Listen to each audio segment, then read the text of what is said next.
Welcome to master TV. మనం చూస్తున్నాం AP ఎలక్షన్లో వైసీపీ దారుణంగా ఓటమి చవిచూచింది.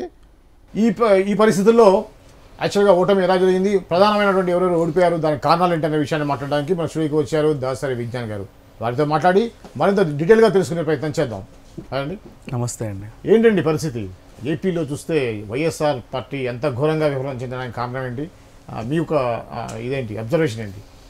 మరీ దారుణాతి దారుణంగా ఇందాక నేను చూసినప్పుడు జస్ట్ ఇప్పుడు టైం ఎంత, ఆల్మోస్ట్ 5 గంటలకి ఇప్పుడు మనం మాట్లాడేటప్పుడు ఎంత ఉంది, 166 కూటమి 166, వీళ్ళకి 9.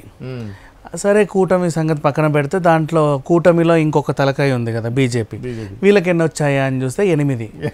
బీజేపీకి 8 ఏంటి, వైసీపీకి 9 ఏంటి, అసలు ఎక్కడ వ్యత్యాసము ఏంటి అసలు?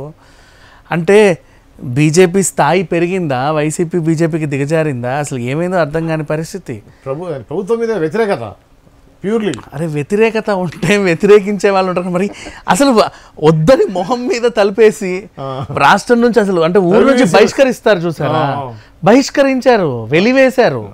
వెలివేయబడ్డం వేరు, బహిష్కరించడం వేరు, వ్యతిరేకించడం వేరు. వ్యతిరేకిస్తే ఇక్కడిక్కడే మొహాలు చూసుకుంటూ అప్పుడప్పుడు మూతి తిప్పుకుంటూ తిరుగుతాం.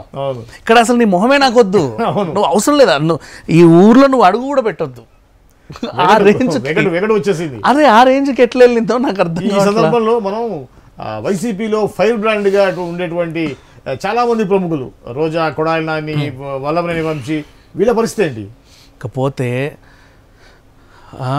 కొడాలి నాని కనీసం అంటే మానవీయత విలువలు కూడా మర్చిపోయి తల్లి గురించి, పుట్టుకల గురించి కూడా మాట్లాడాడు.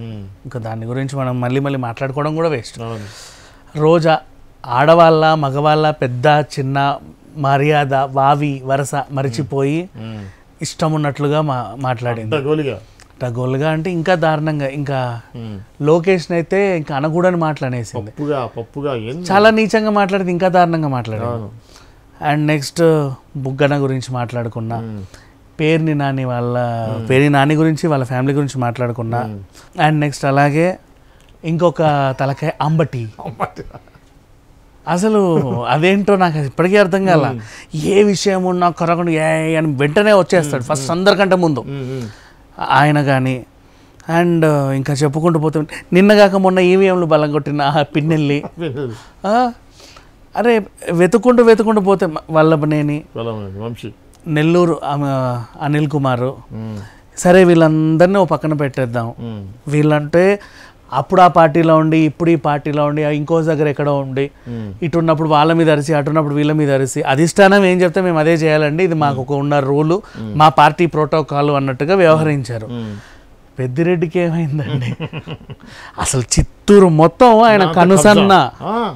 అక్కడి నుంచి ఒక వార్త బయటికి వెళ్ళదు, బయటి వార్త లోపలికి రాదు. ఒకడు వ్యాపారం చేయాలన్నా వీళ్ళ కనుసన్నే. నువ్వు అక్కడ మాల్ కట్టుకుంటావు, మాల్లోకి జనాలు రావాలన్నా పోవాలన్నా ఈయన అనుమతే, లేకపోతే నీ దగ్గర మాల్లో ఎవడు కొండు నీకు వ్యతిరేకంగా ఉంటే. ఇసుక దందా, భూ కబ్జా మొత్తం ఒకటి ఇల్లు కట్టాలన్నా వీళ్ళ పర్మిషన్ ఉండాలి, ఇల్లు కూల్చాలన్నా వీళ్ళ పర్మిషన్. పొరపాటున పక్కోడి పార్టీ మేనిఫెస్టో నువ్వు ఇలా ముట్టుకున్నావంటే నీ చెయ్యి కూడా ఉండదు అక్కడ. ఆ రేంజ్ అట్లా పెట్టుకున్నాడు చిత్తూరు మొత్తాన్ని. వాళ్ళ తమ్ముడు ద్వారకేష్ని కూడా ఉద్ధరించాడు, వాళ్ళ కొడుకు మిథున్ని కూడా ఎంపీని చేశాడు. అంతా ఆయన గుప్పిట్లో పెట్టుకొని నడిపించే పెద్ద ఆయన. ఇప్పటి నుంచి కాదు, ఎప్పటి నుంచో 40 ఏళ్ల నుంచి ఆయనదే అసలు అది. అలాంటి అంటే ఇప్పుడు నాకు ఎంఐఎంకి ఎంత రికార్డు ఉందో అంత రికార్డు ఉంది ఇంచుమించు. ఆ కోట బద్దలైంది. పోనీ ఆ బద్దలు చేసింది ఇంకెవరన్నా కాంగ్రెస్ బీజేపీ ఇంకెవరన్నా అంటే ఆయన ప్రధానంగా బాగా ఇబ్బంది పెట్టింది బోడే రామచంద్ర యాదవ్. అసలు ఎంత గ్రేట్ ఇది. ఇట్లాంటివన్నీ కొత్త వింతలన్నీ ఈసారి మనం చూసాం. అంటే ఈ ఫైర్ బ్రాండ్స్ అన్నీ కూడా నిప్పున్నంత కాలం ఎగిరి పడ్డాయి, ఒక టైంకి తుస్సు అయిపోయినాయి. ఆ టైం ఇది అనుకోవచ్చు, అంతమించి ఏం చేయాలి. రోజా అరే కాదు, అసలు నగరిలో తిరుగులేదు రోజాకి. అవతలకి వేయకుండా పోతే పోనీలే అని మాకు రోజే కావాలని భరించారు. ఇకపోతే వీళ్ళ దాంట్లో మైనస్లు చెప్పుకుంటే రోజా మైనస్ అందరికీ కనబడింది. రాత్రి మొన్నటికి మొన్న జబర్దస్త్లో చేసేటప్పుడు నాకు అప్పులు ఉన్నాయి, ఆస్తులు లేవు, అద్దె కట్టుకుంటూ బతుకుతున్నాను, ఎంతో జబర్దస్త్ ద్వారా వచ్చేవే ఉంటాను, నా రెమ్యునరేషన్ మీద బతుకుతున్నాను, నా జీతం మీద బతుకుతున్నాను, నేను లంచగొట్టిన కాదు, అది కాదు ఇది కాదని మంచి నీతులు చెప్తే అందరూ ఓకే ఓకే సూపర్ అమ్మ చాలా బాగా చెప్పావు అన్నారు. ఇట్లా మంత్రి అయ్యావో లేదో ఈడిల్లు ఆడిల్లు ఆడిల్లు. కొడుక్కి 4 కోట్లతో కారు, కొడుకు కార్ల మీద ఇంజనీరింగ్ చేసే కొడుక్కి 3.5 కోట్లు 4 కోట్లు పెట్టి కారు. వాడు మళ్ళీ అదే ఊర్లో తిరగడం. వాళ్ళందరికీ ఎలా ఉంటుంది, నిన్న కాక మొన్న బైక్ల మీద తిరిగినోడు ఇప్పుడు పోని కార్లలో వెనక సీట్లో కూర్చొని తిరిగినోడు లగ్జరీ వేసుకొని ఇట్టు వస్తుంటే అసలు ఏదో చేయడం అమ్మ ఇంత రాత్రి అంత అయిపోయిందా. నెక్స్ట్ టూరిజం శాఖ ఇస్తేనేమో టూరిజం శాఖ మంత్రి అని చెప్పి మొత్తం టూర్లన్నీ వేసి వచ్చావు. అలా అర్థమైంది ఈవిడికి. సో ఇన్ని చేసింది, ఇంకా నెగిటివిటీ రానే వచ్చింది ఆ అమ్మాయి మీద. అండ్ నెక్స్ట్ సరే పర్యాటక శాఖ నువ్వేమన్నా డెవలప్ చేసావంటే ఏమీ లే. అటు వైజాగ్ దగ్గర చేసిందేం లేదు, ఇటు కాకినాడ సైడ్ చేసిందేం లేదు. ఆంధ్రప్రదేశ్కి అద్భుతంగా బీచ్లు ఉన్నాయి, ఇదేన్ని డెవలప్ చేయాల, ఏమి చేయలే బేసికల్లీ. అండ్ నెక్స్ట్ అందరినీ ఫ్రీగా తిరుపతికి తీసుకొచ్చడంలో సక్సెస్ అయ్యావు అంతే. అది కూడా మళ్ళీ మిగతా వాళ్ళని ఇబ్బందులు పెట్టి నీ టైంకి ఎవడు రావద్దు, బ్రేక్ దర్శన్కి నువ్వే పోవాలి మొత్తం 10 మందిని వేసుకొని. మళ్ళీ పోనీ నెలకోసారి వస్తావా అంటే కాదు, రోజు వారానికి 3 సార్లు వస్తావు మందిని వేసుకొని అట్లా. అండ్ నెక్స్ట్ ఇక పేర్ని నాని మీద కూడా ఆయన చేసిన ఒక మంచి పని ఏంటంటేనండి, ఆయనకి ఒక పాజిటివ్నెస్ వచ్చింది. అంటే మంచి చేసినప్పుడు కూడా చెప్పుకోవాలిగా. సింగింగ్ షోలో ఒక ఆమెకి వాళ్ళ ఊరికి బస్ వేయించాడు కదా, ఆ పిల్ల పాట పాడితే మా ఊరికి బస్ లేదండి అంటే ఆ ఊరికి బస్ వేయించాడు పార్వతి. అంతే, అది లైవ్ లో 2 గంటలు అప్పటికప్పుడు. ఇట్లాంటి మంచి పనులు చేశాడు కరెక్టే. సినిమాటోగ్రఫీ మంత్రి అంటే సినిమాకి ఏమీ చేయాల, జీరో ఏం చేయాల సినిమాకి. సరే ఆయన మీద నెగిటివ్, వాళ్ళ అబ్బాయి మీద కూడా అంతే నెగిటివ్. అబ్బాయికి ఇచ్చాడు సీటు పేర్ని కృష్ణమూర్తి. అంటే ఏదో పాపం మన మైనంపల్లి హనుమంతరావు లాగా కొడుకు మీద ప్రేమ చూపిద్దాలి అనుకున్నావు. ఇక్కడ ఆయన ఓడిపోయినా కొడుకుని గెలిపించుకున్నాడు, నువ్వు నిలబడకుండా కొడుకుని కూడా ఓడిపించేసుకున్నావు. ఏదో జరిగింది. ఇంకా ఎవరిని చూసినా గట్టిగా మాట్లాడే తలకాయలే లేరు. వల్లభనేని వంశీ లేడు, అసలు ఎవరు లేరు. ఇంకా స్వీపు అంటే ఎలా అంటే 9 జిల్లాలో జీరో. ఇప్పుడు కనీసం ప్రధాన ప్రతిపక్షం అంటే పోయినసారి టీడీపీ 23 అట్లీస్ట్ ప్రతిపక్షానికి కొంచెం ఒక మెట్టెక్కి ఇలా నిలబడింది. నువ్వు అది కూడా లేవే, కనీసం గేట్ ముందు కూడా రావట్లే. ఇప్పుడు దేనికి ఇంకా నువ్వు వచ్చి కూర్చొని ఏం చేస్తావు లోపల, ఎవరి కోసం గొంతెత్తుతావు, ఏ సమస్య కోసం పోరాడతావు, ఏమీ లేదు. బీజేపీ కూర్చుంటుంది, పక్కన మీరు కూర్చుంటారు. అసలు మీరు రావాల్సిన అవసరం కూడా లేదు, అసెంబ్లీ నడుస్తుంది. నన్ను అడిగితే ఇక వాళ్ళందరూ చేరిపోతారేమో కదా, జనసేనలోనో బీజేపీలోనో. టీడీపీలో చేరలే, బాగా తిట్టుకున్నారు కాబట్టి ఆ బీజేపీలో చేరితే చేరొచ్చు. వాళ్ళు అప్పట్లో కొంచెం ఫ్రెండ్లీగానే తిరిగారు కాబట్టి సో బీజేపీలో చేరే అవకాశాలు అయితే ఉన్నాయి వాళ్ళు. దీనివల్ల కొంచెం బీజేపీకి లైట్గా చిన్న మెజారిటీ వస్తుంది. విజ్ఞాన్ గారు కొంచెం రెగ్యులర్గా గత 2 నెలల నుంచి మనం డిస్కషన్ ఎవ్రీడే చేస్తున్నాం కదా, ఈ క్రమంలో మేము ఒక ఫ్రాంక్గా అడుగుతా, మీరు కూడా ఫ్రాంక్గా చెప్పాలా. ప్రేక్షకులందరూ కూడా ఎదురు చూస్తున్నారు మీ యొక్క ఆన్సర్ కోసం. మీరు ఎప్పుడు ఎందుకు పనికిరాడు అన్న పవన్ కళ్యాణ్ అద్భుతమైన మెజార్టీతోటి ఆంధ్రాలో అందరికంటే హైయెస్ట్ 70,354 ఓట్ల మెజార్టీతోటి గెలిచాడు. దాని మీద మీ కామెంట్ ఏంటి? ఓకే, గొప్పగా చెప్పుకోవాలి అంటే చంద్రబాబు నాయుడు గారికి వచ్చిన మెజారిటీ కంటే, జగన్ గారికి వచ్చిన మెజారిటీ కంటే, పురంధరేశ్వరి గారికి వచ్చిన మెజారిటీ కంటే పవన్ కళ్యాణ్కి వచ్చిన మెజారిటీ గొప్ప అన్నారు. పురంధరేశ్వరి ఎంపీగానే పడ్డదిలేండి. ఎలా అంటే పార్టీ అధ్యక్షుల్లో టీడీపీకి అధ్యక్షుడు, జనసేనకి, వైసీపీకి అయినా, షర్మిల కంటే కూడా చెప్పుకో, షర్మిల ఓడిపోయింది అలా అట్లా పోల్చుకుంటున్నా. ఈ విధంగా చూసుకుంటే వీళ్ళందరూ వాళ్ళ సొంత నియోజకవర్గాల్లో ఎప్పటి నుంచో నిలబడి చావైనా బ్రతికైనా అక్కడే ఉన్నారు. పవన్ కళ్యాణ్ నిజంగా గాజువాకలో నిలబడి గెలిచినా, భీమవరంలో నిలబడి గెలిచినా అదొక గెలుపని ఒప్పుకోవచ్చు. కానీ ఒకప్పుడు ఓడిపోయాడుగా, సొంతది కాదు, తరచుగా నిలబడి గెలవాలి కదా. పవన్ కళ్యాణ్ వ్యక్తి చిరంజీవి అనే ఫ్యామిలీ ఏపీని వదిలేసి చెన్నైలో 20-30 సంవత్సరాలు ఉండి దాని తర్వాత హైదరాబాద్ ఎక్కడ అనుకుంటే ఎట్లా, మీరు స్థానికులు నిలబడాలనుకుంటే నాట్ లైక్ దట్. అంటే ఒక దగ్గర ఓడిపోయినప్పుడు మళ్ళీ అక్కడ గెలిచి చూపించుకోవాలి కదా. మరి మెదక్లో వచ్చేసి ఇందిరాగాంధీ నిలబడ్డది, ఒకప్పుడు నిలబడింది, వాట్ ఎవర్. ఇప్పుడు అంతెందుకు వాయనాడులో రాహుల్ గాంధీ నిలబడ్డాడు, ఎక్కడెక్కడో నిలబడతారు. తర్వాత సంగతి ఇప్పుడు ఒక దగ్గర ఇప్పుడు అమేథీలో నిలబడ్డాడు, అప్పుడు ఓడిపోయినా ఇప్పుడు గెలిచాడు కదా, మళ్ళీ అక్కడ నిలబడి గెలిచాడే కానీ అమేథీని వదిలేసి వాయనాడికి రాలా. రెండు చోట్ల నిలబడ్డాడు. నేనేమంటున్నాను, నువ్వు పిఠాపురం నిలబడ్డా అక్కడ నుంచి కూడా నిలబడి అక్కడ కూడా గెలుచుకోవాల్సింది, దాన్ని వదిలేసావు. అంటే నీకు ఎక్కడైతే ప్రతికూల స్వభావ వాతావరణం ఉందో దాన్ని నువ్వు వదిలేసి అనుకూలతని వెతుక్కుంటూ వచ్చావు. ఎందుకు? కాపులు ఎక్కడ ఉంటే అక్కడికి వచ్చావు. కాపులు లేకపోతే నీకు అక్కడ ఓటమే, గెలుపు ఉండదు. ఇప్పుడు అదే కాపుల్ని నువ్వు మార్స్లో పెట్టు, పక్క గ్రహాంతర వాసుల్లో పెట్టేసి ఏలియన్స్లో పెట్టండి కాపులు అని. ఏలియన్స్ ఉన్నారు మార్స్లో, వాళ్ళందరూ కాపులు అని చెప్పండి. చెప్తున్నా, పవన్ కళ్యాణ్ మార్స్కి వెళ్ళి కూడా అక్కడ నిలబడతాడు. అదే చెప్తున్నా. జెన్యూన్ అని కాదు, నెవర్.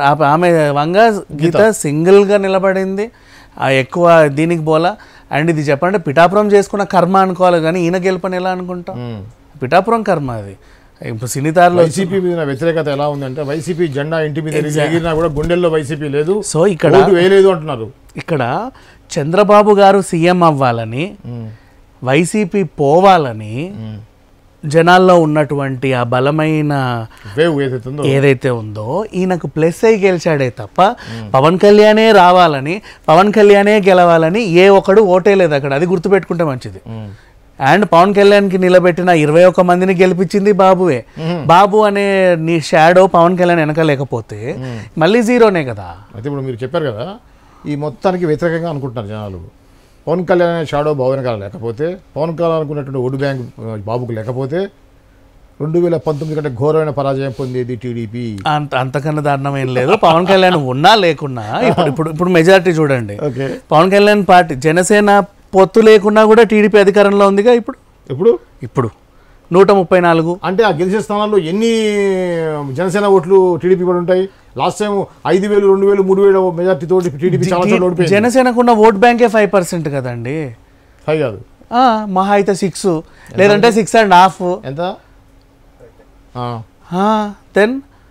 10 కూడా లేదు. మిగతావన్నీ బాబువే కదా.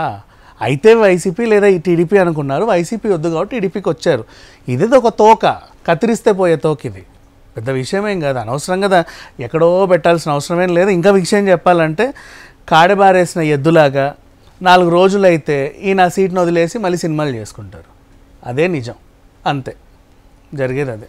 ఓకే, సో ఇప్పుడున్న పరిస్థితుల్లో వైసీపీ ఘోర పరాజయానికి కారణాలు మీరు ఉద్దేశంలో ఏంటి? ఎన్నో ఫ్రీ స్కీమ్స్ ఇచ్చాము, ప్రతి ఇంటికి మా డబ్బులు పోయినాయి, బటన్ నొక్కాను డబ్బులు వచ్చాయి, అకౌంట్లో పడ్డాయి, అందరూ చాలా హ్యాపీగా ఉన్నారు.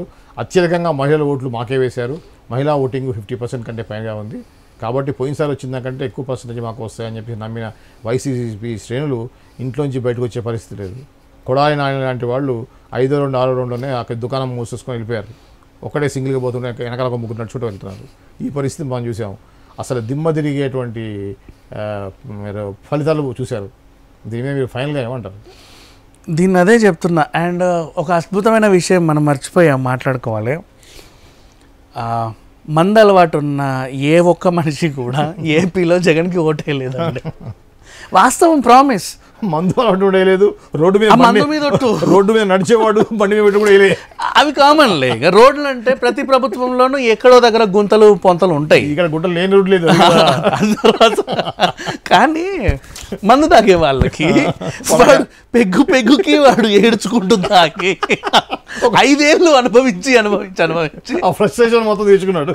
ఆ ఫ్రస్ట్రేషన్ అంతా తీర్చుకున్నాడు నిజంగా, సీరియస్లీ. వాడు కొనేటప్పుడు బాధే, చిల్లర ఎక్కువ, డబ్బులు ఎక్కువ. పోనీ అంత పెట్టి కొన్నాను అంటే రుచి తక్కువ అక్కడ బ్యాడే. అది పోనీ రుచి తక్కువ అయినా సరే తాగానే అంటే ఆ మత్తు, అసలు అది ఏం మత్తు అర్థం కావట్లా. ఎందుకు ఎక్కుతుందో తెలియదు, ఎప్పుడు దిగుతుందో తెలియదు.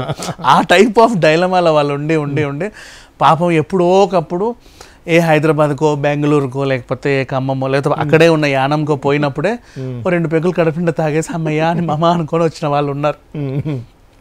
సో ఈ లెక్కన చూసుకుంటే మందు తాగేవాడు ఎవడు ఓటే లేదండి నిజంగా. వాళ్ళ అవుట్లు కూడా ఇంపార్టెంటే కదా, అస్సలు వేల మోస్ట్లీ అంత సింగిల్ డిజిట్ పడిపోవడం అనేది ఎంత దారుణం, చాలా దారుణం అండి. సింగిల్ డిజిట్ అంటే ఏంటి అసలు? సింగిల్ డిజిట్ లెవెల్కి వస్తాయి. ఇతరులు కూడా డబుల్ డిజిట్లు ఉంటున్నాయి కొన్నిట్లో మనం చూస్తుంటే. అంటే ఇతరుల కంటే కూడా దారుణమా? అంతే కదా.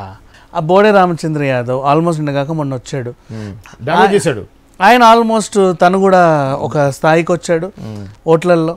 అండ్ షర్మిల గారు ఎన్ని 60-70 ఇలా ఓట్లు చీల్చి పడేసింది, 1,00,000 ఓట్లు చీల్చింది, సారీ 353 ఈయనకు వస్తే ఆయనకేమో 453 వచ్చింది, ఈమె 1,09,000 ఓట్లు ఎంతో కనుక చీల్చింది. ఇనఫ్ కదా. ఈవెన్ ఈమె ప్రభావం పులివెందుల మీద కూడా పడింది, అక్కడ కూడా కొంచెం మెజారిటీ తగ్గించింది. అంటే ఈ కొత్తగా వచ్చిన వాళ్ళే ఇంత ప్రభావితం చూపించారు. అంటే ఫ్యాన్ మీద చాలా అంటే ఎలా ఉందంటే ఇలా చూసి ఫ్యాన్ తప్ప ఏ గుర్తుకన్నా వేసేయండి, ఫ్యాన్ మాత్రం వద్దు, అది దయచేసి చేయబెట్టి ఉంటే ఇట్లా ఎగ్జాక్ట్లీ అదే, అది కనబడిందా అంటే చాలు, దాన్ని మాత్రం వద్దు ఇట్లా పెట్టేసి అటైనా సరే ఇటైనా పర్లేదు ఏదో ఒకటి, కానీ ఇట్లా కూడా వేసేసారు చాలా మంది, అదొద్దు అంతే. ఆ రకంగా అంత వ్యతిరేకత మనుషుల్లో రావడం అనేది అసలు అది చాలా దారుణమైన విషయం, మనం ఎప్పుడు చూడలా అసలు. ఇంకా హిస్టరీలో కూడా ఇంత ఒకటి ఎప్పుడు రాలేదట ఎవరికి అసలు రాలా. అంటే ఎంత నెగిటివిటీ అండి, మామూలు నెగిటివిటీ కాదు. నువ్వు రాజధాని అంటావు అదేంటో తెలియదు. అంటే ఇప్పుడు దీనివల్ల ప్లస్ ఏంటంటే మోడీకి కూడా చంద్రబాబు నాయుడు కీలకమయ్యాడు గెలుపుకి. చంద్రబాబు అండ్ నితీష్ వీళ్ళిద్దరు మొన్న ఎలక్షన్ల ముందు జాయిన్ అయిన వాళ్ళు కదా. ఇప్పుడు ఆయన గెలవాలంటే కొంచెం అటు ఇటుగానే ఉంది, హంగేర్ పడే స్థాయికి వచ్చింది లేకపోతే. సో ఇప్పుడు ఈయన సపోర్ట్ చేయాలి అంటే ఈయన మెలక పెడతాడు, ప్రత్యేక హోదా, రాజధాని ఫండ్స్, అమరావతి ఫండ్స్, అలాగే పోలవరం కంప్లీషన్, అండ్ అలాగే వైజాగ్కి ఇంకేదైనా ఓ రూపురేఖలు మార్చడం ఏదోటి, అండ్ స్టీల్ ప్లాంట్ వ్యవహారం ఏమైనా ఇట్లాంటివి కొంచెం ఈయన ప్రధానంగా గట్టిగా అడిగే అవకాశం ఉంది. దీన్ని మళ్ళీ పవన్ కళ్యాణ్ వచ్చి మేమే బలంగా అడిగిపించామని కూడా వాళ్ళ ఖాతాలో వేసుకునే అవకాశాలు కూడా ఉంటాయి. ఇక దాన్ని ఏం చేయలేము, అది వాళ్ళు ఇన్ని జరుగుతాయి రేపు రానున్న రోజులు. రైట్ అండి, రైట్ అండి. ఓకే, ఇది అండి తాజాగా ఏపీ రాజకీయాలకు సంబంధించినటువంటి అప్డేట్స్. ఇంకా ముందు ఎలా ఉండబోతుంది అనేది మరో అంశంలో మాట్లాడినప్పుడు తెలుసుకుందాం. అంతవరకు చూస్తూనే ఉండండి మాస్టర్ కీ టీవీ.